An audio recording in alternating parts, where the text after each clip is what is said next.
right, ladies and gentlemen, we are going to jump to our Chapter 10 Part 2 packet to do a little bit of completing the square. So we're going to have two different videos on this today. The first one is going to be relating to page 31, and then we'll do one problem on page 32. So in Chapter 9, we talked about factoring perfect square trinomials.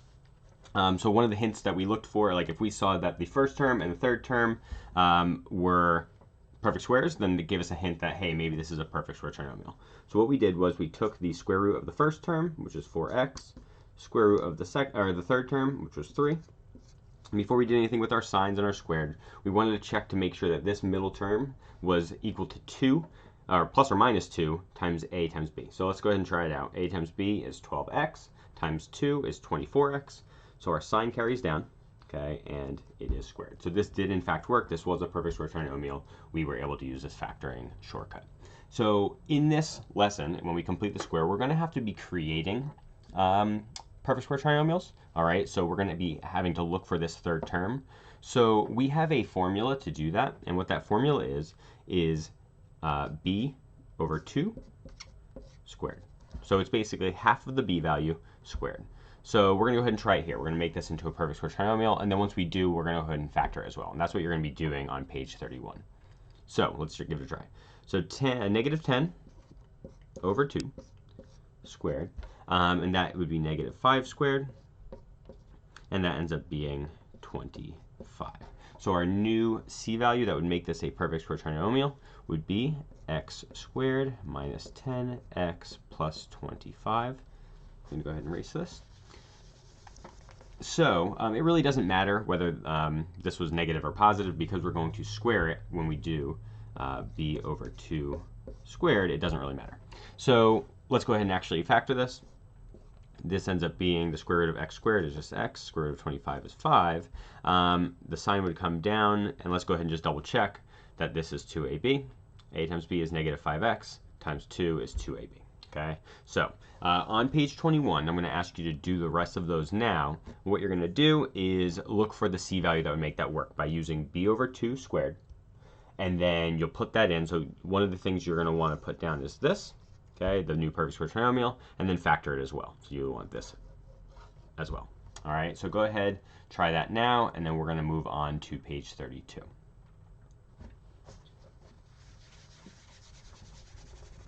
All right, so now on page 32, so you could have hopefully just paused the video for that page 31, and now when you're done with page 31, you can go ahead and unpause the video, and we're going to start page 32 with this problem. Number 3.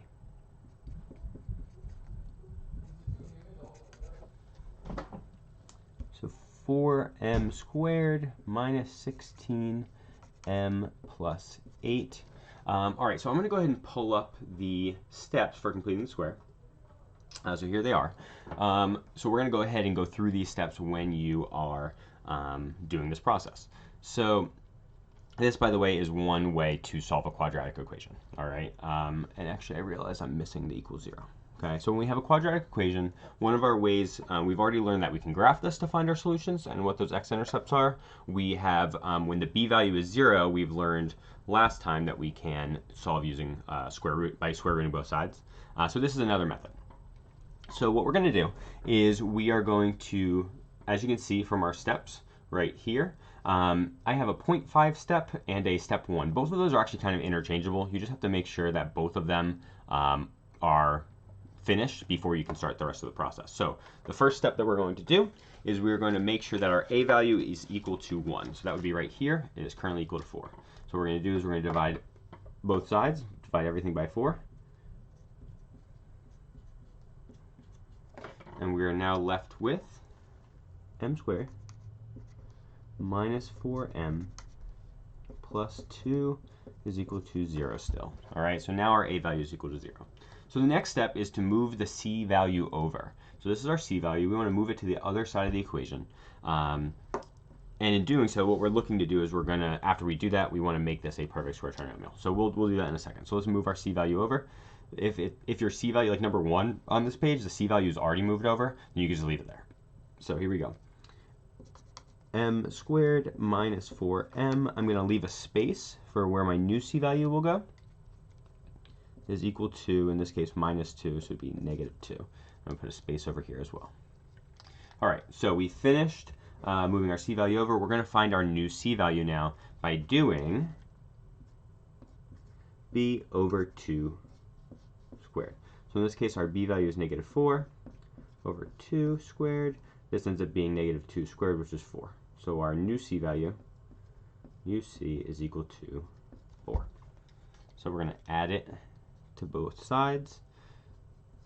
Okay, so basically what we did here, we added this 4 here, we used this little formula because we knew that if we did, this would become a perfect square trinomial, okay? And we can't just add it to one side and just be done with it. We have to make sure we add it to both sides to make it even. So now we're going to go ahead and add these two together. This comes out to 2. On this left side, this is the perfect square trinomial rule factor. So the square root of m squared is m, square root of 4 is 2. And then we bring our sign down as negative. Let's just double check this. You don't really have to check this every single time because we know that we're creating a perfect square trinomial because of this formula. But let's just double check it for this time. So 2ab is what this should be. So a times b is negative 2m times 2 is negative 4m. So it did work out. So right now we have an equation here that should look familiar because just last chapter or last lesson we were solving this. So what we're going to do is we're going to square root both sides because to undo a square, we're going to square root. Now when you do it on this side, you have to do the plus or minus version to get both answers. So here they cancel out and we get m minus 2 is equal to plus or minus the square root of 2. To get m by itself, we want to add 2 to both sides. Now I like to add my 2 on the front of the plus or minus. You are welcome to do it in the back as well. It would work just fine. So we end up with m equals 2 plus or minus the square root of 2. Now, if this, we're going to learn about something called simplified radical form. If we were using that, this would be actually our final 2 answers. So we would have 2 plus the square root of 2 and 2 minus the square root of 2, because square root of 2 is fully simplified. However, right now we have not learned that. So what we're going to do is we're actually going to put the square root of 2 in a calculator and round to the nearest hundredth. So I'm going to go ahead and open up our calculator.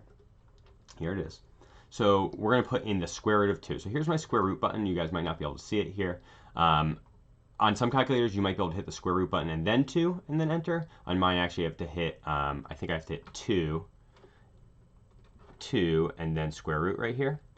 Yep. All right, so I end up with 1.4142, so on and so forth. So we're going to round to the nearest hundredth. So right now we have m equals 2 plus or minus 1.41. And we're going to actually add these together. So we have one where we're going to do 2 plus 1.41 and 2 minus 1.41. So our 2 different answers here that we get, we have m equals 3.41 and m equals 0.59. So these are our 2 different answers here. Those are our 2 different roots. Those are actually the exact, well, to the nearest hundredth, those are the exact spots that if we were to graph this quadratic equation, our parabola would cross the x-axis. So those are our 2 different answers. That is how you complete the square. So I want you to try the other ones on this page, and that's it.